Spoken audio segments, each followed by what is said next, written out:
8회 오늘 21일까지 마무리하고 오늘 종강이네요. 자, 이제 막바지로 가고 있는데 수험 대책 중에 하나가 체력 관리하는 겁니다. 너무 질을 빼가지고 시험 당일날 집중력 떨어지면 안 되니까 좀 규칙적인 생활을 하시면서 제때 자고 제때 일어나고 먹는 거 잘 드시고 체력 관리 잘 하시기 바라고요. 하나씩 또 자본이 나가볼게요. 18회 처음부터죠? 18회 다들 기출문제들이니까 여기에서 약간씩 변형돼서 문제가 출제된다 이렇게 생각하시고, 자 1번 문제 볼게요. 등기부 등본이네요. 갑구 을구만 나와 있는데 하나 빠졌죠? 표제부. 표제부는 부동산의 소재지, 지번, 용도, 구조 이런 것들이 표시가 되고요. 갑구는 보시는 바와 같이 오직 소유권, 소유권에 대한 사항만 나오고요. 을구는 소유권 이해의 권리, 이게 기록이 되죠. 그래서 갑구를 보니까 소유권자가 보존 등기를 했는데 그 사람이 누구냐면 김갑동 씨예요. 그러니까 이 집을 지은 사람입니다. 아직 안 팔았네요. 집을 지은 사람으로 이제 소유권이 등기가 되었고요. 을구를 보니까 소유권 이외의 권리로 저당권이 설정돼서 대부분 우리 시험 문제에서는 저당권으로 줍니다. 거의 99%가 저당권이 나와요. 그럼 이제 저당권은 금융기관하고 이제 저당권 설정하면 근저당을 설정을 해요. 그래서 거기 보면 채권 최고액이 600만 원 이렇게 돼 있죠. 그러니까 최고액이니까 여기 이게 무슨 뜻이냐면 600만 원 빌렸다는 뜻이 아니고요.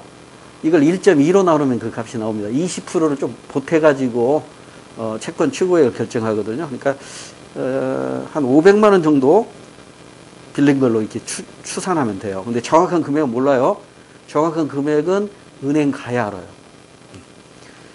약 500만 원을 빌리고 채권 최고액으로 600만 원으로 등기가 돼 있는데 채무자는 집주인 김갑동이고 저당권 설정자가 은행이 아니네요. 개인이네요. 개인한테 돈 빌린 거네요. 이갑동이네요. 성만 다르네. 이갑동한테 돈을 빌리고 저당권을 설정했습니다. 근데 저당권 설정이 3월 14일이네요. 3월 14일. 90년 3월 14일. 소유권 보존 등기는 소유권 보존 등기는 92년에 돼 있고 저당권 등기 원인은 설정 계약이고 접수는 98년. 그러니까 90년에 돈 빌리고 98년에 접수가 됐네요. 그러면 문제로 가서 다음은 이 주택에 대한 매매, 이 주택을 이제 팔려고 매매 계약을 했네요. 옳은 걸 고르래요. 매매 계약서, 매도인 김갑동 집주인, 매수인 박한국 사는 사람, 그러니까 파는 사람이 갑, 사는 사람이 을 이렇게 표시가 되죠. 자, 아래 표시의 부동산에 관하여 다음과 같이 합의하여 계약을 체결한다. 매매 대금은 금 1,000만 원으로 하고 다음과 같이 지급하기로 한다. 엄청나게 조그마한 부동산 같아요. 1,000만 원이니까. 계약금 100만 원. 그 다음에 중도금 400만 원. 여기에서 조심해야 할 게 있죠. 아무 언급이 없으면, 특약이 없으면 중도금을 지급하는 순간 계약 해제가 불가능해져요. 그러니까 중도금을 지급하기 전이라면 파는 사람은 계약금의 2배를 물어주고 계약을 해제할 수 있고요. 사는 사람 입장에서는 계약금 포기하고 계약을 해제할 수가 있습니다. 그러나 중도금을 지급하는 순간 계약 해제가 안 돼요. 그 다음에 잔금 500만 원은 11월 15일에 지급하기로 함. 그러면 1번으로 바로 갑니다. 김한국 씨 사는 사람 을이죠. 13년 10월 15일 그러니까 중도금 지급하기 전까지 100만 원을 포기하고 계약을 해제할 수 있다. 정답이죠. 싱겁게 끝났네요. 그래서 이 매매에서는 주로 시험 문제가 이 중도금과 관련해서 출제를 하고요. 또 하나가 출제되는 게 이중매매입니다.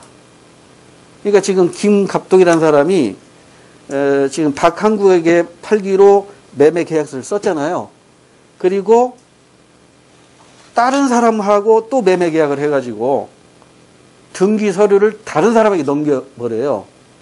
그럼 이게 이중 매매잖아요. 그럼 이 이중 매매는 유효일까요? 무효일까요? 유효입니다. 왜냐하면 계약 자유의 원칙이 있기 때문에 이중 매매도 유효해요. 그러면 이 박한국 씨는 이제 어떻게 하면 돼요? 손해배상 청구하면 돼요. 손해배상 청구해서 배상 받으면 되는 겁니다. 자, 나머지는 왜 틀렸는가 확인합시다. 김감독 씨, 집주인은 11월 15일, 그러니까 계약금을 지급하는 날, 잔금이네, 잔금. 잔금 지급 전까지 200만 원을 박한국 씨에게 배상하고 계약을 해지할 수 있다. 11월 15일 잔금 지급일이 아니고요. 중도금 지급일 전입니다. 그러니까 10월 15일 전 이렇게 해야 맞아요. 3번. 박한국 씨는 김갑동 씨가 주택 인도 전에 저당권을 말소할 것을 내용으로 하는 계약을 체결할 수 있다. 당연히 저당권 말소하고 계약을 체결해야 됩니다. 3번도 틀렸고. 그 다음에 4번. 이갑동 씨. 아까 저당권 저당권자였죠. 저당권 설정자는 집주인인 김갑동 씨가 저당권 설정자고, 저당권자는 이갑동 씨입니다. 돈 빌려준 사람. 이갑동 씨는 김갑동 씨가 2013년 11월 15일까지 600만 원을 지급하지 않을 경우, 채권 취고 금액, 여기는 다 이자까지 포함된 금액입니다. 이걸 지급하지 않을 경우 소유권을 획득하고 땡. 경매로 들어갈 수 있는 것이지 바로 소유권을 획득하는 건 아니니까 4번은 잘못되어 있습니다. 넘어갑니다. 그러면 어느 국제기구의 조직도 옳지 않은 것 찾으래요. 총회가 있고 경제이사회가 있고 안전보장이사회에서 결정됐죠? 유엔의 조직도입니다. 그 다음에 사무국이 있어요.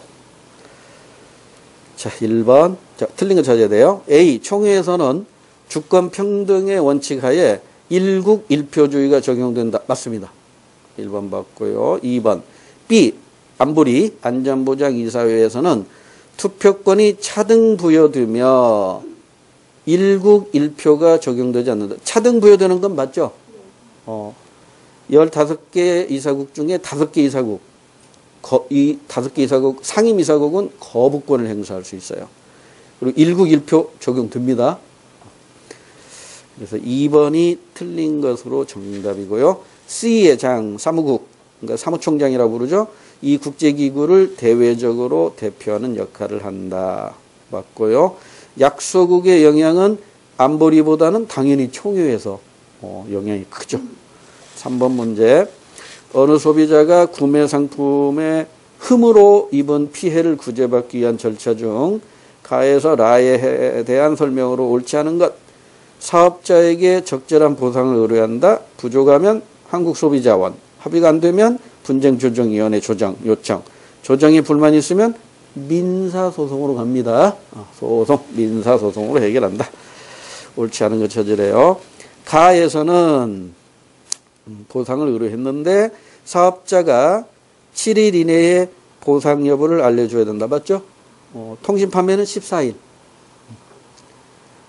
여기는 구매 상품의 흠이니까 통신 판매란 말이 없으니까 7일 이내에 보상 여부를 알려주어야 하고요. 나는 피해구제 의뢰 양 당사자 간 합의를 권고하는 절차를 받는다. 맞습니다. 그러니까 합의 안 되면 이제 조정 요청을 하는 것이죠. 3번. 나의 양 당사자 일방이 수용하면 다 절차가 불필요하다. 땡. 쌍방. 쌍방이 수용해야 다 절차가 불필요한 것이죠. 3번 틀린 것으로 정답이고요. 4번. 소송은 다른 절차를 생략하고 곧바로 채택할 수도 있어요. 이때 소송은 민사소송입니다. 4번 문제. 가나는 민사 분쟁 해결과 관련된 제도인데요. 옳은 걸 고르래요. 소송가액이 2천만 원을 초과하지 않는 단순한 사건. 이게 옛날 문제라 보니까 2천만 원으로 나왔는데 지금은 3천만 원으로 법이 개정이 됐습니다. 소액 심판 사건이죠. 소액 심판 사건이고요.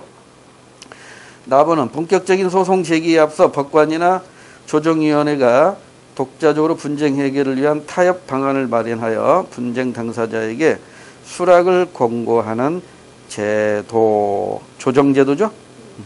조정제도인데 1번 가에서는 소송 당사자와 일정한 관계가 있는 가족도 소송을 대리할 수 있다. 맞죠? 이 소액 심판 사건은요, 그 본인뿐만 아니라 배우자나 자녀 또는 직계 존속도 대리로 소송을 할 수 있어요. 그러니까 1번 맞아요.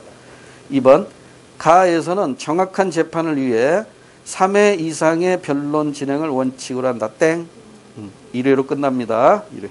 나는 분쟁 당사자가 직접 신청할 수 있다. 맞죠? 네. 그런데 그러면 정답이 2개가 되었잖아요. 나를 다시 한번 읽어봅시다. 본격적인 소송 제기에 앞서 법관이나 조정위원회가 독자적으로 여기에 함정이 있네요. 독자적으로 분쟁 해결을 위한 타협 방안을 마련하여 분쟁 당사자에게 수락 공고를 하는 제도 이렇게 돼 있잖아요. 같은 조정제도인데 이건 독자적으로 분쟁하기를 위해서 타협 방안을 마련해서 분쟁 당사자에게 수락을 권고하는 것이니까 분쟁 당사자가 직접 신청하는 게 아니잖아요. 함정이 있었네요. 그러니까 문제를 끝까지 잘 읽어야 된다고. 정답이 2개 있을 때는 항상 처음으로 다시 올라가야 돼요. 문제 풀다 보면 정답이 2개 같이 나올 때가 있거든요. 그러면 문제 중에 힌트가 있다고. 문제 중에 힌트가 있다는 거 잘 기억하시고요. 그래서 3번보다는 1번이 옳은 것으로 정답이고요. 둘 다 사후적인 제도입니다. 사전이 아니라 사후적인 제도다. 해결 제도다. 넘어갑니다. 5번. 가나에 대한 설명으로 옳은 것. 땡땡에서 노동조합은 임금 15% 인상을 요구하며 파업을 개시하였다. 파업. 단체 행동이죠. 단체 행동. 노동자 측에서 할 수 있는 단체 행동입니다. 땡땡 회사는 17년 5월 12일로 직장 폐쇄를 권고하였다. 이것도 단체 행동이죠. 이건 누가 하는 거예요? 사용자 측에서 할 수 있는 거예요.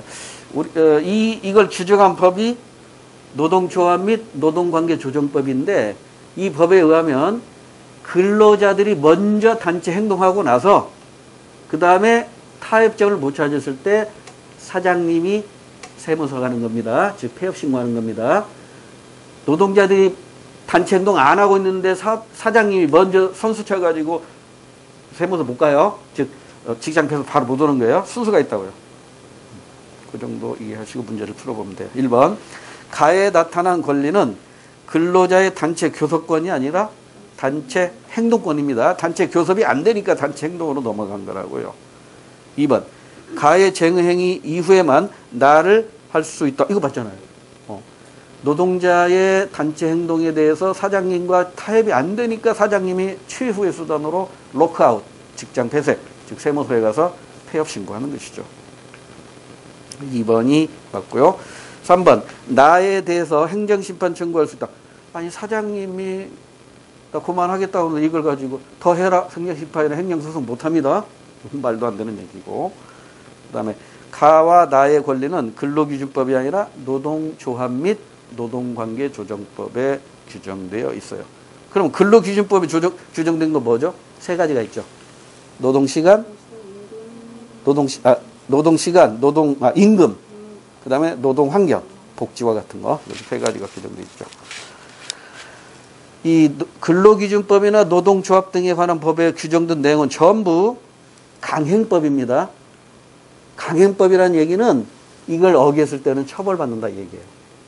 이무법이 아니라 강행법이라는 것도 시험 문제에서 언급이 되니까 기억해 두시고요. 6번. 다음은 현행헌법인 9차 개정헌법의 내용인데요. 적절하지 않은 걸 찾으래요. 대통령 직선제, 5년 단임제. 이건 독재를 막기 위한 것이라는 거 아시죠? 국정조사권의 부활. 국정조사권 부활했다는 얘기는 국회의 권한이 강화된 것이네요. 그 다음에 헌법재판소 신설. 그러니까 헌법과 관련된 재판은 따로 하겠다 이거잖아요.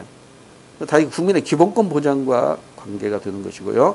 대통령의 비상조치권이나 국회 해산권 폐지. 이건 대통령이 독재를 막기 위한 거죠. 그만큼 국회나 국민의 인권을 더 존중하겠다는 거죠. 그다음에 최저임금제 실시, 환경권과 평생교육권 신설, 이건 바로 사회권을 더 확대한 거죠. 복지를 위해서 사회권을 확대한 것이고요.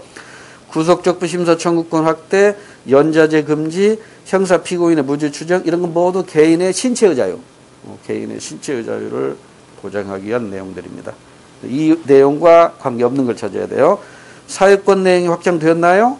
예, 최저임금제 실시하고 환경권, 평생교육권 신설했으니까 맞고. 국민 주권의 원리가 강화됐나요?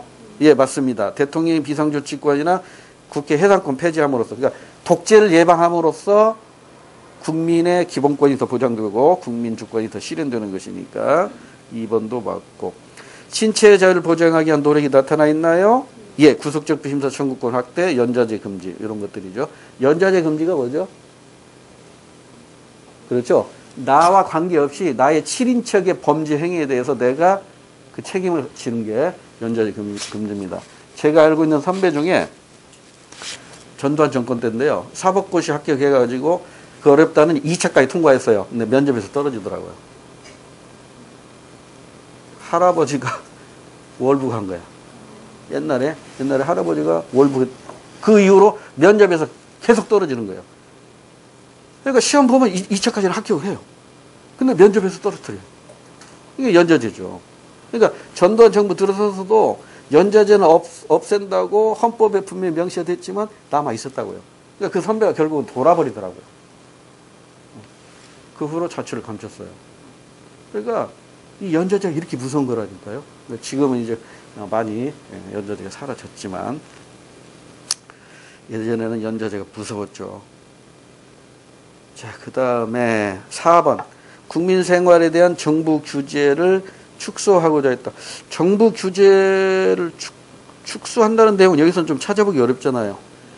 오히려 우리 헌법 조항에 보면 119조 2항에 보면은요, 우리나라는 자유시장 경제 원리를 원칙으로 하면서 필요한 경우에 국민 경제에 관한 규제와 조정을 할 수 있다, 이렇게 명시되어 있어요. 그러니까 국민 생활에 대한 정부 규제가 확대됐어요. 왜? 복지를 위해서.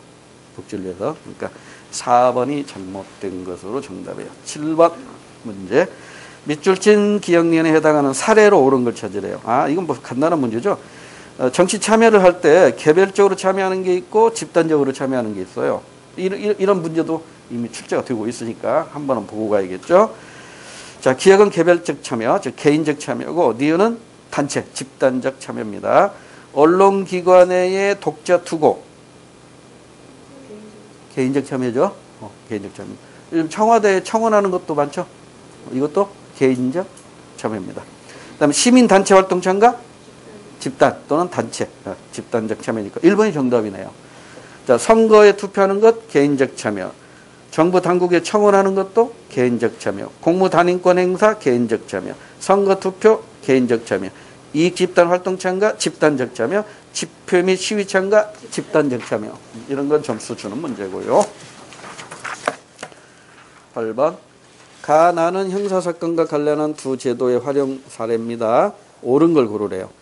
갑선 과실치사 혐의로 체포되었고 구금동 상태에서 2달간이나 형사재판을 받았다. 하지만 재판 결과 무죄 취지의 확정 판결을 받게 된 갑은 수사와 재판으로 인해 자신이 입은 피해에 대한 보상금 지급을 청구했다. 아, 형사보상 청구권이네요. 형사보상 청구권. 지금 피의자 입장이었어요? 피고인 입장이었어요? 피고인 입장이죠? 피고인 입장이니까 무죄로 확정 판결 나면 형사보상을 청구할 수 있고요. 피의자 입장이라면 혐의 없음의 취지로 불기소 처분을 받았을 때 형사보상 청구할 수 있어요. 이 두 가지밖에 없어요. 4번. 어른 퇴근길에 정체불명의 귀환들로부터 폭행을 당하여 사망하였고 어른 유족으로는 임신한 아내 병이 있다. 가해자들을 찾을 수 없는 아무런 단서가 발견되지 않아 수사는 미궁에 빠졌고 의뢰 사망으로 고통받던 병은 국가에 구조금 지급을 청구했다. 아, 국가구조 청구권 행사했네요. 자, 둘 다 공통점은 청구권이라는 것인데요. 자, 이제 옳은 걸 골라야 돼요. 1번. 확정 판결을 받아 형이 집행 중인 사람은 가제도 즉 형사보상 청구권을 활용할 수 없다. 맞나요? 맞는 것 같죠? 그럼 세모 표시해야 돼요. 지금 확정 판결을 받아서 형이 집행 중이라면 이 사람은 형이 확정됐잖아요. 확정이 됐으니까 무죄로 확정돼야 형사보상 청구하는데 유죄로 확정됐잖아요. 그러니까 형사보상 청구권 못해요. 일단 맞아요. 1번 맞아요. 2번 피의자로 구금되었던 자가 가제도를 활용하기 위해서는 무죄 취지의 불기소 처분을 받아야 된다. 맞죠? 그럼 정답이 두 개일 수는 없잖아요. 둘 중에 하나 골라보세요. 2번. 왜 2번일까요? 이게 난이도 굉장히 높은 문제입니다. 우리 교과서에는 없는데 확정 판결을 받았는데 새로운 증거가 포착이 되면 대법원에서 재심을 하게 돼요. 그러면 그때 무죄 판결을 받을 수 있어요. 대표적인 예가 저기 삼례 하나 슈퍼 사건 아세요? 그 세 명이 그 하나 슈퍼에 들어가서 그 슈퍼 주인 할머니를 살해를 하고 물건을 훔쳐갔다 해서 세 명이 검거가 돼가지고 유죄 판결 받고 15년형을 살고 나왔어요. 나왔는데 진범이 잡혔어요. 15년 사는 거. 이거 어떻게 해야 됩니까? 그러니까 유죄로 확정받고 복역까지 다 마쳤는데 나중에 진범이 잡힌다. 이런 경우도 있단 말이에요. 그래서 1번은 반전은 맞고 반전은 틀리고 2번은 확실히 맞잖아요. 그래서 이런 문제가 나오면 참 어려운 문제니까 이건 이제 뉴스를 많이 본 사람들이 유리할 거예요. 자, 일단 2번이 정답이고요. 3번은 왜 틀렸는가 봅시다. 나 제도는 사망사건이 아닌 경우 활용할 수 없다. 아닙니다. 옛날에는 그랬는데 지금은 사망사건 아니더라도 지난번에 제 아이 얘기했잖아요. 교통사고로 사주 진단 받았는데 그 가해자가 도망 다녔단 말이에요. 그래서 결국 제가 국가우주 청구권 행사했고 다 받아냈어요. 요즘은 국가우주 청구가 매우 확대됐다. 이렇게 이해하시면 됩니다. 4번 재판 과정에서 증언을 하였다는 이유로 보복범죄를 당한 경우 나 제도를 활용할 수 없다. 아닙니다. 당연히 그 사람에게 능력이 없다면 국가가 다 이거 책임져 줘야 됩니다.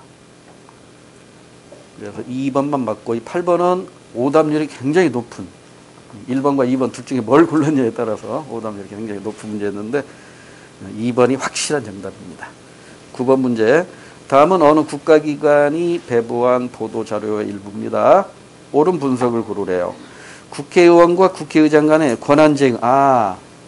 국회의원도 하나의 국가기관이고 국회의장도 하나의 국가기관이죠. 국가기관 간의 다툼이 일어났을 때 이걸 해결해 주는 기관이 헌법재판소입니다. 근데 이게 조심해야 할 게 국가기관 간 쟁의 조정 심판은 그 의결 정족수가 달라요. 5가지 중에 요것만 유일해요. 어떻게 되죠? 9명의 재판관 중 7인 이상이 참석하고 과반 이상이 찬성해야 돼요. 다른 것들은 9명 중 7인 출석, 6인 이상 찬성하면 되잖아요. 요것만 특이하니까 우리 공무원 임용시험에서 이런 특이한 거 가지고 가끔 시험 문제를 내더라고요. 자, 읽기자로 읽어볼게요. 전원재판부는 4월 24일 재판관 7대2의 의견으로 피청구인 국회의장이 정기 16차 회의 개의하고 사립학교법 중 개정 법률안을 상정하여 가결 선포한 행위가 청구인 국회의원들의 법률안 심의 표결권을 침해했다고 볼 수 없어 위 가결 선포 행위의 무효 확인을 구하는 청구인들의 심판 청구는 이유가 없다. 기각이네요. 기각됐으니까 7명이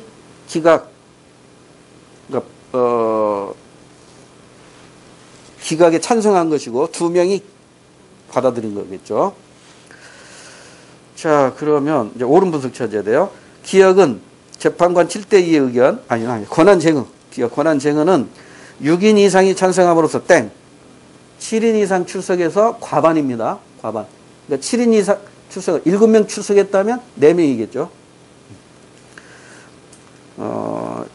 이것은 기각은 탄핵 심판이라든가 위헌법률 심판이라든가 이런 것들에 해당되는 것이고요. 그다음에 2번 니은은 7대2의 의견으로 기각된 것은 청구를 기각하는데 찬성한 사람이 7명이라고 하면 맞잖아요. 7명이 기각함으로써 청구 이유 없다 결정이 된 겁니다. 2번 받고요. 3번은 디귿은 디귿 국회의원들의 법률안 심의 표결권은 국회의원들의 특권이 아니라 국회의원의 권한이죠. 특권은 두 가지 있습니다. 우리 헌법상 국회의원의 특권 뭐죠? 면책 특권과 불체포 특권. 그러니까 면책 특권과 불체포 특권이 국회의원의 특권이지 나머지는 국회의원의 권한에 해당이 되는 것이죠. 그 다음에 4번 니을 이유 없다는 결정은 이게 기각이라는 거죠. 기각. 헌법재판에 필요한 요건을 갖추지 못하면 이건 각하 처분을 하죠. 각하. 요건 자체가 구비가 안 되면 이건 논의할 대상이 안 된다 이런 의미로 각하 결정을 하고요. 이건 논의할 만하다 이거 받아들여가지고 이건 받아들였지만 이유 없다 하면 이건 기각이 되는 것이고요. 이걸 받아들이면 인용이라고 표현하죠. 인용 결정 이렇게 나눠집니다. 10번 문제 옳지 않은 걸 찾으래요. 시민적 자유는 정부의 임의적 간섭으로부터 개인의 선택, 인격, 의견 등을 보호해주는 헌법적 보장이다. 그것들은 언론의 자유, 출판의 자유, 종교적 신념의 자유를 포함한다. 시민적 자유 이거 자유권을 말하고 있죠. 소극적 자유권. 자유권은 가장 오래된 고전적 기본권이면서 핵심적 기본권이면서 포괄적 기본권이라고 공부했어요. 국가로부터의 자유를 의미한다. 이렇게 공부했어요. 그 다음에 니은 시민적 권리는 정부의 적극적 행동에 의해 제공되는 법적으로 보장된 혜택이다. 그것들은 교육과 병과 기아로부터의 보호, 실업과 노후의 재정적 보조 등과 같은 보장을 포함한다. 이건 사회권이네요.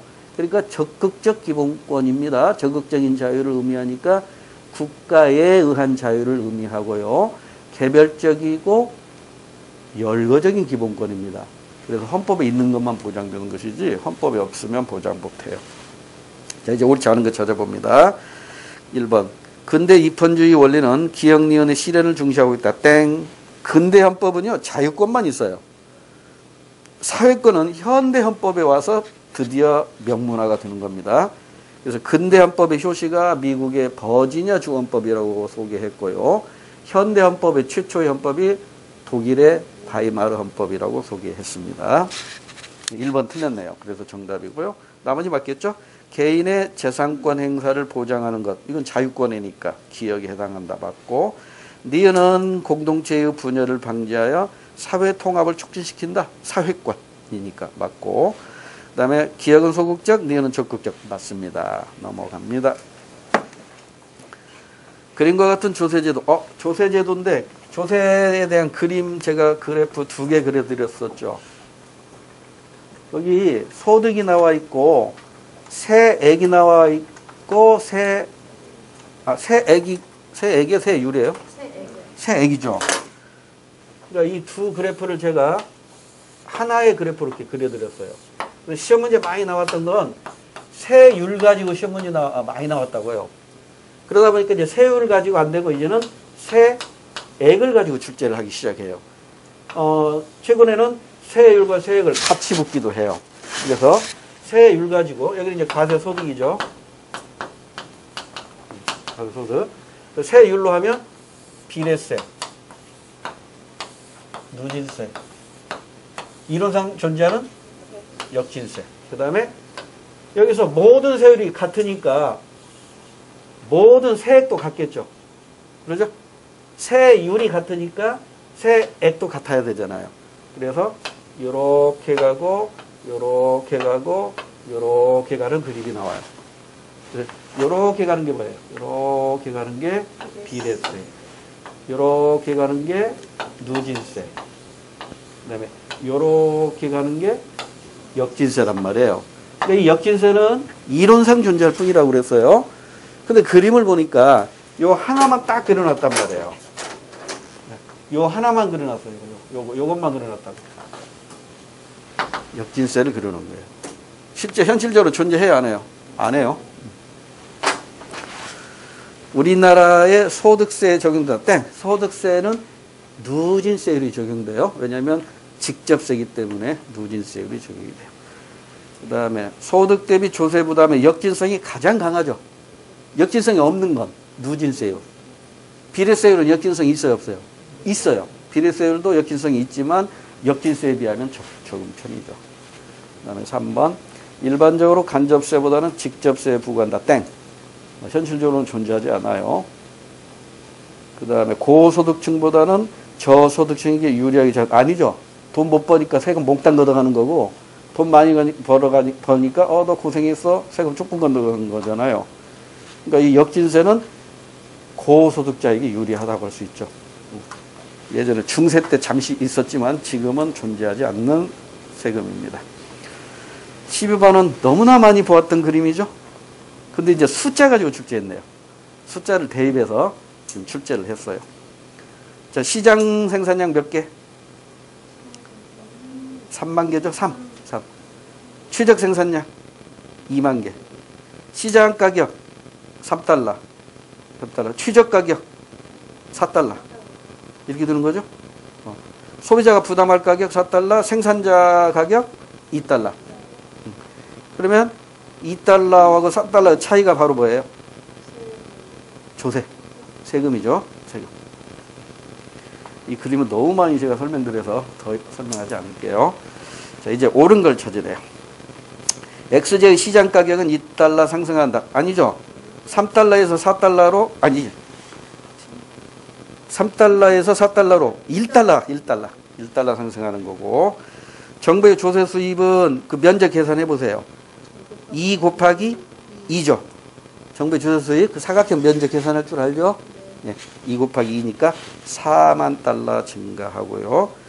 그럼 사회 전체적으로 없어지는 사회적 잉여 그 옆에 있는 삼각형 기억하시죠? 그 다음에 소비자 잉여 감소는 사각형하고 삼각형 하나 계산해 보세요. 어쩔 수 없이 그려야겠네.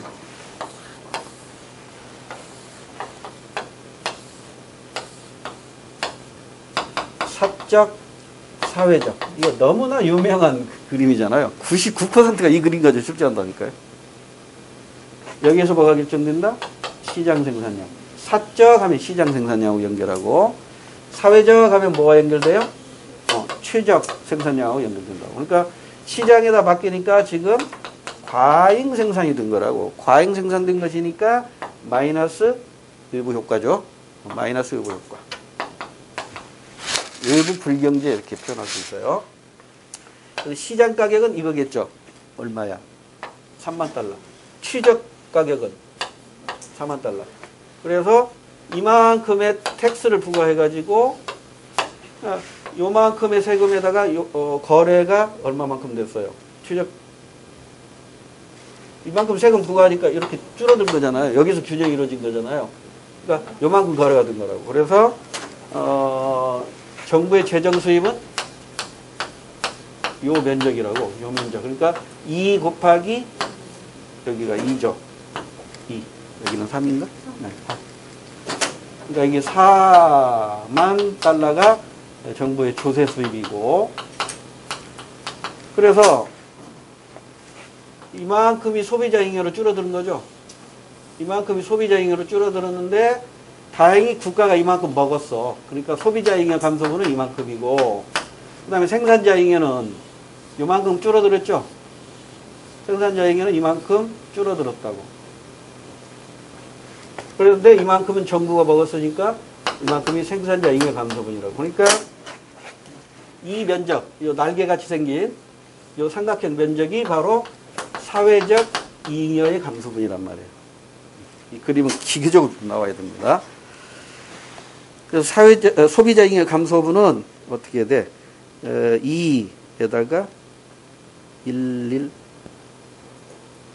그러니까 0.5니까 1.5죠? 1.5. 1.5가 감소. 1.5만. 그러니까 15,000달러가 감소했고요. 4번. XJ 소비자 전체의 지출액은 10,000달러 감소. 소비 지출액이니까 이제 이거잖아요. 원래 여기에서 거래가 됐으니까 그때 소비자 지출액은 요 면적 얼마예요? 3 곱하기 3이니까 9. 9만이었는데 이제 여기서 균형이 이루어지니까 4만원, 4에 이만큼 거래가 되잖아요. 그러니까 요거 곱하기 요거니까 4 곱하기 2, 사이는 8. 얼마 줄어요? 1만 달러가 준 거죠. 됐지요? 그래서 4번이 맞아요. 그래서 정글이고요. 13번. 10분위 분배율의 변화. 10분위 분배율은 0에서 2의 값을 갖는다고 공부했죠. 2로 갈수록 공평한 거라고 그랬죠. 이와 반대로 진위 계수는 0에서 1의 값을 갖는데 0에 가까울수록 공평 분배라고 했어요. 이 10분위 분배율하고 진위 계수는 서로 보완 관계라고 그랬죠. 왜냐하면 10분위 분배율은 상위 20%하고 하위 40%만 가지고 불공평을 따지잖아요. 그러니까 그 중간에 있는 계층들은 무시가 된 거잖아요. 그래서 이걸 좀 보완하기 위해서 진위 계수가 등장한 거죠. 자, 그러면 지금 A국을 보니까 10분위 분배율이 커지고 있죠. B국은 작아졌다 커졌어요. 그러나 전반적으로 A국이 10분위 분배율이 B국보다 높아요. 그러니까 어느 나라가 공평한 나라? A국이 더 공평한 나라예요. 자, 이제 1번으로 갑니다. 소득 불평등 정도는 A국보다 B국이 더 높다. B국이 더 불평등 정도가 높대요. 맞죠? 끝났어요. 정답 1번이에요. 나머지 볼 필요도 없습니다. 시험장에서. 시간 전략하시면 돼요. 자, 이 시간 공부거리로 확인합시다. A국의 소득 분배 상태는 지속적으로 악화되었다. A국이 지금 계속 커지고 있잖아요. 10분위 분배율은 커질수록 공평 분배라고 그랬어요. 그러면 A국은 10분위 분배율이 커지고 있으니까 진위 계수는 작아지고 있겠지. 그렇겠죠. 3번. B국에서 소득 불평등 정도가 가장 큰 해는 2010년이 아니라 2009년, 제일 작은 해. 10분위 분배율이 가장 작았을 때가 가장 불공평한 때였겠죠. 4번. 2007년부터 2009년까지 B국 10분위 분배율이 작아지고 있죠. 10분위 분배율이 작아지고 있으면 진위 계수는 커지고 있겠지. 진위 계수는 감소하였다가 아니라 증가하였다. 이렇게 해야 맞겠죠. 14번. 이런 문제가 바로 학력고사 문제죠.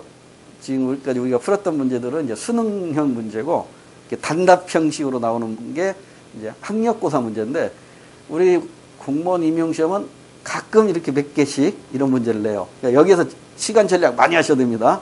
이건 단답형이기 때문에 그냥 점수 주는 문제예요. 근데 또 이걸 훈련하지 않으면 당황해하는 분도 있어. 수능식으로 계속 풀다가 갑자기 학력고사 문제가 나오니까 당황스러운 거야. 근데 오히려 이게 더 쉬운 문제인데. 봅시다. 국제 원유가가 상승했대. 어라? 기름값이 막 오른대요. 그럼 우리나라 어떻게 돼요? 이거 우리나라 기름 한 방울도 안 나니까 그걸 생각해봐요. 물가 폭등합니다. 국제 원유가 상승이 초래할 수 있는 경제 결과로 가장 적절한 것.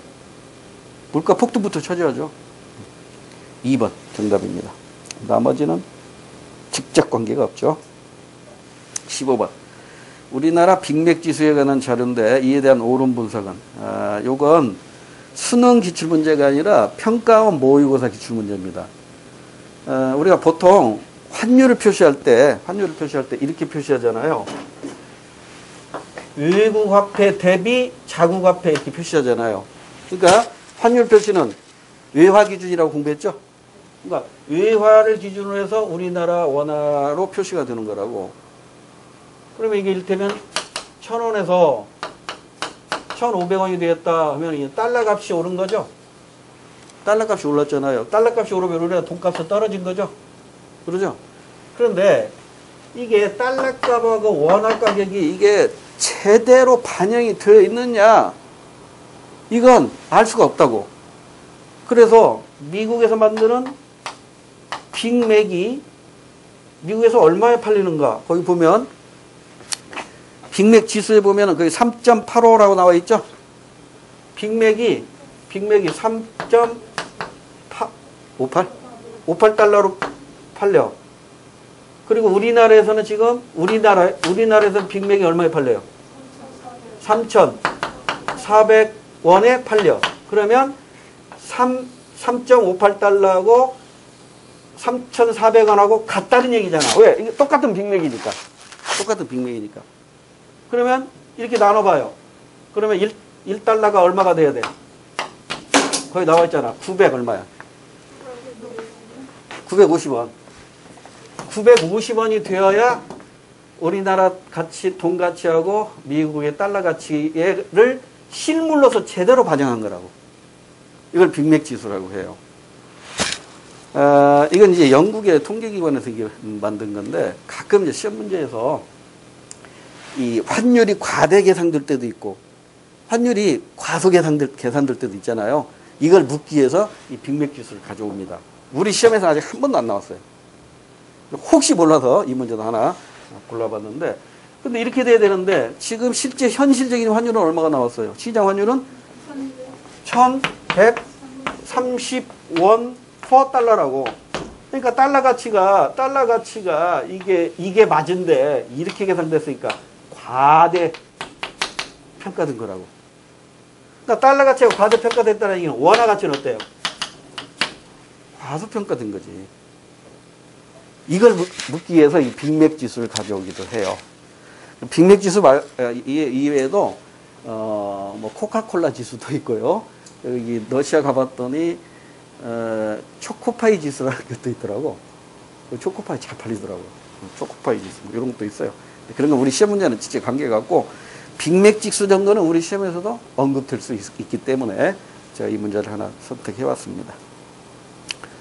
자, 그 다음 그 표 아래 보면 미국의 빅맥 현지 가격은 3.58달러이고 우리나라와 미국의 빅맥 품질은 동일하다고 가정한다면 우리나라에서 팔리는 340원하고 미국에서 팔리는 3.58달러하고 가치가 같은 거죠. 그러면 1달러당 950원이 돼야 되는데 시장에서는 1130원에 달러가 팔리고 있기 때문에 달러가 과대 표시가 됐다고. 달러가 과대 표시되었기 때문에 우리나라 원화는 과소 표시되는 거예요. 우리나라 원화는 과소 표시된 것이다. 자, 그러면 이제 옳은 분들 찾아볼게요. 시장 환율은 원화의 구매력을 고평가. 우리나라 원화 가치를 고평가한 게 아니라 저평가죠. 저평가.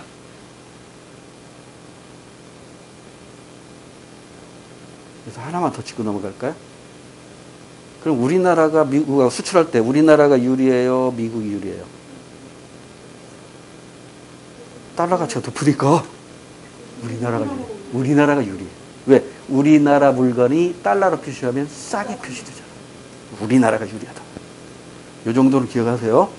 지금 중국이나 우리 한국이나 일본에게 미국이 압력 넣는 것 중에 하나가 뭐냐면요. 야, 이 새끼들아, 너네 가난한 체 하지 마. 이거라고. 너네 왜 너네들은 이렇게 거지같이 가난한 체 하냐? 왜 너네들의 돈가치가 이렇게 싸냐? 빨리 너네들 돈가치 올려. 이거잖아요. 이 얘기는 그냥 무슨 얘기예요? 미국의 입장에서는 원화도 유효하고 엔화도 유효하고 위안화도 유효하잖아요. 야, 너네들 돈가치 올려. 환율 인상해. 이거잖아요. 왜? 지들 미국산 물건 많이 팔아먹어요. 이거죠. 그러니까 중국이 미국이 지금 저 트럼프 이후에 이 바이든도 마찬가지인데 계속 중국을 향해서 평가 절상해. 평가 절상. 위안화 같이 올려. 그 이유가 바로 중국과 무역에 항상 손해보잖아요, 미국이. 그러니까 그 손해보는 걸 커버하기 위해서 미국산 물건 많이 팔아먹고 중국산 물건 수입 줄이려고 평가 절상하라 이겁니다. 근데 이제 그것이 화살이 이제 우리나라 쪽으로 오고 있다는 거죠. 우리나라 쪽으로도. 지금 이 문제를 보는 순간 지금 빅맥 지수하고 시장 환율을 봤을 때 달러 가치가 높게 평가되고 우리나라 가치가 낮게 평가됐잖아요. 그 순간 미국의 바이든은 우리를 씹어댄다니까 이제. 야, 너네 왜 이렇게 돈 가치가 거지야? 너네 왜 이렇게 가난한 채 해? 빨리 너네 돈 가치 올려. 너네 부자잖아. 한국 너네 부자잖아. 이렇게 요구하고 있다니까요. 우리가 불리하죠. 이 정도까지는 알고 있어야 환율 시험 문제 나왔을 때 아주 유리하게 문제 풀 수가 있어요. 그 다음에 2번. 미국의 가격을 동일하게 만드는 원포 달러는 950원이다. 정답이죠. 이게 지금 빅맥 지수를 제시한 이유가 바로 이거잖아요. 나머지는 볼 필요도 없지만 한번 봅시다. 한국 내 빅맥 햄버거의 가격이 미국 내 빅맥 햄버거의 가격보다 싸죠. 그거 계산해보면 알아. 3.58 곱하기 1130원 하고 3,400원으로 계산해보면 알아요. 3번도 거꾸로 돼 있고 4번 시장 환율에 비해 빅맥지수가 지속적으로 낮게 형성된다면 환율 상승에 대한 요구가 강해질 것이다. 시장 환율에 비해 빅맥지수가 계속 낮게 형성된다면 환율 하락 요구가 강해지겠지. 거꾸로 돼 있네. 요 문제 잘 이해해 주세요. 환율 문제는 좀 시사성 있는 문제로 출제가 될 수 있으니까요. 16번으로 갑니다. 그림에 값이 소속된 모든 집단에 대한 설명으로 옳은 것. 가족, 시민단체 쭉 나와 있네요. 하나, 둘, 6개네. 6개의 사회 집단이 나왔네요. 1번. 값은 6개 이상의 지위를 갖고 있다. 맞죠? 왜? 지금 여기 안 나온 것도 있을 테니까. 그러니까 최소 6개의 사회적 지위를 가지고 있는 거예요. 그럼 나머지는 왜 틀렸는가를 보아야 돼요. 값이 소속된 이익사회는 4개이다. 자, 가족은 공동사회죠. 나머지는 전부 이익사회예요. 나머지는 전부 사회조직이죠. 사회조직은 전부 이익사회라고 공부했으니까 이익사회는 최소 여기에서 나와 있는 5개입니다. 값은 비공식 조직에 가입되어 있다. 비공식 조직은요, 항상 전제 조건이 뭐였죠? 공식 조직을 전제로 했어요. 그러니까 어떤 회사 내, 어떤 병원 내, 어떤 뭐 조직 내, 이런 공식 조직이 먼저 나오고 그 안에 비공식 조직이 등장하는데 지금 그런 언급이 하나도 없어요. 따라서 비공식 조직은 없습니다. 4번. 값이 가입한 자발적 결사체는 3개인가 봅시다. 시민단체, 노동조합, 동창회, 향후회, 병원. 여기서는 자발적 결사체는 4개밖에 없네. 그러니까 여기 최소 이 사람은 4개의 자발적 결사체에 가입되어 있습니다. 병원은 공식 조직이고 가족은 공동사회일 뿐입니다. 사회 조직이 아니라 사회 집단 중에 공동사회. 17번. 다음에 사회문화 현상에 대한 관점으로 옳은 걸 찾으래요. 가는 개인들 간의 상호작용의 규칙으로서 사회 규범이 사회 전체의 필요에 의해 사회 구성원들에게 주어지는 것으로 이해한. 사회 전체의 필요에 의하니까 기능론자라는 걸 알 수가 있고요. 나는 사회 규범이 기득권 보이면 갈등론자라는 걸 알 수가 있어요. 그러면 다는 보나마나 상징적 상호작용론, 즉 미시적 관점이라는 걸 알 수가 있습니다. 1번. 가는 소득의 차등 분배 체계가 사회 발전을 저해하는 게 아니라 기여한다고 보는 거죠. 1번 틀렸습니다. 이 문제가 해답이 1번으로 되어 있던가요? 아닌가? 1번 틀렸어요. 해답이 잘못된 거 하나 있던데. 맞게 돼 있어요? 그 다음에 2번. 나는 갈등론은 사회와 유기체 간의 공통점 땡. 유기체설에 기초하고 있는 건 기능론자들이니까 2번도 틀렸고요. 3번. 다는 인간의 능동적 및 자율성을 지닌 존재임을 전제로 한다. 맞잖아요. 개인적 관점에서의 상호작용. 가는 미시적, 나다 땡. 나가 거시적이고 다만 미시적입니다. 18번. 옳은 걸 고르래요. 칼국수는 조선시대 전기의 조상들도 만들어 먹었을 만큼 우리 민족이 오랫동안 먹어온 음식이야. 요즘 칼국수는 끓는 육수에 면을 넣어 함께 끓이는데 조선시대에는 면을 따로 삶아 준비한 장국을 끓여 붓는 방식이었지. 그러니까 조선시대하고 오늘날의 칼국수가 약간 변화가 되었다는 걸 얘기하는 거니까 그걸 찾으면 되겠죠. 몇 번이에요? 2번인가요? 문화는 고정불변의 것이 아니라 수정되거나 대체되면 보여준다. 더 볼 필요 없죠? 2번 정답. 두 문제 마무리하고 잠깐 쉬게요. 다음에 사회보장제도 3가지가 있어요. 옳은 걸 찾으래요. 고령, 노인성 질병 등으로 인한 일상생활 능력 상실에 대비하여 사전적인 복지제도는 사회보험 하나밖에 없습니다. 사전적 보호 복지제도는 사회보험 하나밖에 없고, 그 다음 생활이 어려운 65세 이상의 노인에게 연금 지급하죠. 노인연금 공공부조입니다. 100% 세금 가지고 갑니다. 그래서 소득 재분배 효과가 가장 크다고 공부했어요. 그 다음 나머지는 세 번째는 보나마나 사회 서비스겠죠. 이건 비금전적 지원을 한다고 공부했던 거죠. 모자 가정이 건강하고 문화적인 생활을 영위할 수 있게 하여 모자 가정의 생활 안정과 복지 증진에 기여하는 제도는 다 바로 사회 서비스에 해당합니다. 이건 국가나 지자체의 세금 플러스 개인 또는 사회 단체의 기부금으로 운영이 되죠. 자, 1번 가와 비교해서 나는 소득 재분배 효과가 더 크다. 정답이에요. 공공부조가 소득 재분배 효과가 가장 커요. 이 세 가지 모두 소득 재분배 효과가 있습니다. 그 다음에 강제가입을 원칙으로 하는 건 사회보험밖에 없어요. 가만 강제보험이고요. 그 다음에 사전 예방적인 성격은 가밖에 없어요. 사회보험밖에 없어요. 나머지는 사후적 보장제도고요. 혜택을 받는 자의 폭이 가장 넓은 건 전 국민을 대상으로 하는 사회보험 가입니다. 자, 20번.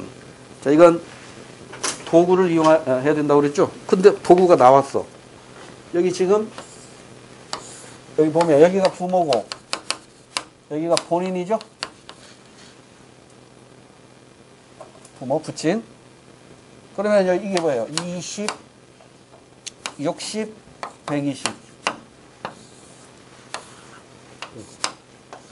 세습이죠? 세습인데 이게 합친 게 이게 1000을 기준으로 했네요. 대부분의 시험 문제는 100을 기준으로 하는데 이 문제는 지금 1000을 기준으로 했어요. 그러니까 1000 중에 이게 얼마예요? 200이네. 1000 중에 200이니까 20%? 20%. 이게 계층 세습은 20%네요. 그 다음에 이제 부모 쪽이 상승이동이라고 그랬죠? 부모 쪽이 상승이동. 440. 그 다음에 자녀 쪽이 하강이동이니까 35, 35, 200. 얘가 맞네. 상승이동이 맞네요. 1번. 세대 간 하강이동을 경험한 경우가 상승이동한 경험보다 적다. 맞네. 얘들이 적잖아. 1번 정답이네요. 그럼 나머지는 틀렸겠지. 부친의 계층과 본인의 계층이 일치하는 경우가 20%라고 그랬지. 그렇지 않은 경우보다 많다. 땡. 나머지가 80%잖아. 이동한 게 80%고 세습한 게 20%라고. 그러니까 2번 거꾸로 돼 있고요. 부친의 계층적 지위가 본인에게 대물림된 비율이 가장 높은 것은 하층이다. 부친의 계층적 지위라고 했으니까 부친이 부모가 돼야 되겠네. 근데 부친이 여기가 100, 300, 600. 피라미드형이네요. 그러면 대물림이니까 100분의 20, 300분의 60, 600분의 120. 이게 20%. 얘도 20%. 얘는 600분의 10이니까 6으로 나누면 이것도 20%네. 똑같네. 20%, 20%, 20%. 다 똑같네. 비율이 가장 높은 건 하층이다가 아니라 비율은 다 똑같다. 그 다음에 계층구조는 부치는 이겠죠? 부치는 피라미드. 그 다음에 본인은 어때요? 100, 530, 370이니까 다이아몬드죠? 거꾸로 된 거죠, 그러니까. 잠깐 쉬었다가 19회로 갑니다. 오늘은 21일까지 끝나면 종강입니다. 2시까지 하면 될까요?